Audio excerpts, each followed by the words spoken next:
Hey gang, Jim Spellos here. Happy Wednesday as always with Bytes, and Bytes is Seniors Day, and today we're going to start talking about protecting your digital presence. And on Mondays I'm doing a two-part series on Microsoft Monday about Excel and If.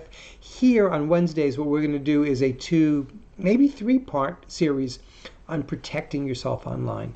And today is all about passwords and password managers. So, what's Password Manager?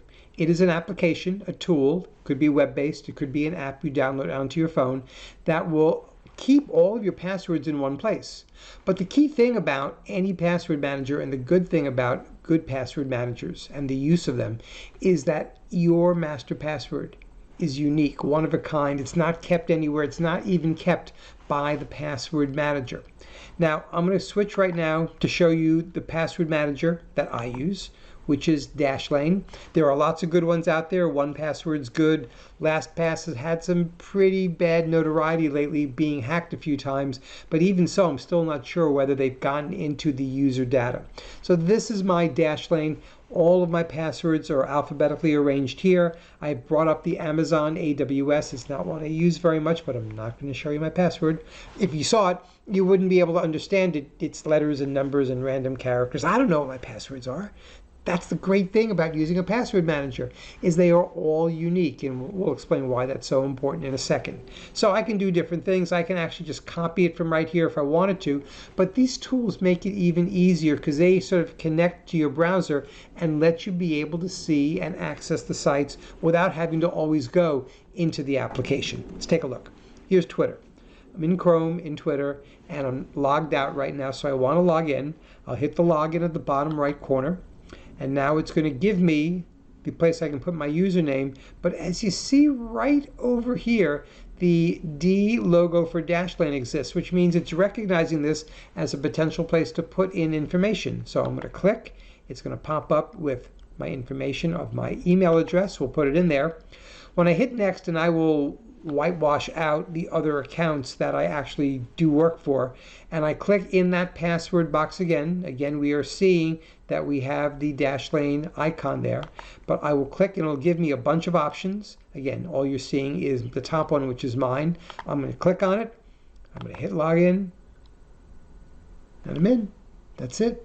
Using a good password manager really is critical. Now, you might say, especially if you're on a Mac, I have Keynote, Keychain, whatever they call it in there that's built in. You know, it's good, but I have an issue. I want my password company to be solely focused on passwords and not focused on doing a lot of other things, including password managers. That's why I like an independent password. So why all the passwords different? Simple.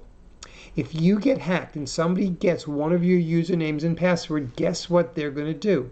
They're going to try to open up all your other financial services and Amazon accounts and banking accounts to see whether you're using the same password across the board. Most people do. It's easy to remember a single password, but it really puts you in an awful lot of jeopardy if somebody gets one of your passwords, because one is the same. So what are the most common passwords used? Thought you wouldn't ask. Here's a list from cybernews.com of the 10 most common passwords right now. Just read them. I mean, really, look at number 7. People trying to be really clever. 1Q, 2W. Come on, gang. If you're using a password like this, you're asking to be hacked. And if you get hacked, you're giving away all your information. It's really, really important to understand that whether you pay for this service, and Dashlane is not a free service, it's a pay service, or you're getting one that's freemium, that you do your due diligence, make sure they are a legitimate password manager, not a scam company. There are some of those out there, which really makes me sick to my stomach. And then use it. Make sure you are airtight. Now, the reality is, if you have a disposable password that you use on one-time sites that you go to, I don't care. But when you're really talking about your personal identity, your banking, your finances, you gotta be airtight, and that's where a password manager comes in. Can it be hacked? Well, LastPass shows that it is possible. But even then, with all the information they might be getting, they can't open that lock. At least not very easily. They haven't been able to yet, unless they have the master password, which is never kept on their site. By the way, don't ever forget or lose your master password, because then you've locked yourself out of all those sites. Not necessarily a good thing to end this conversation on, but it's the truth. You need an absolute rock solid master password. I would say go for something 20 or more characters to make it even that much more difficult to guess. That's your Seniors Day Wednesday conversation about passwords and password managers.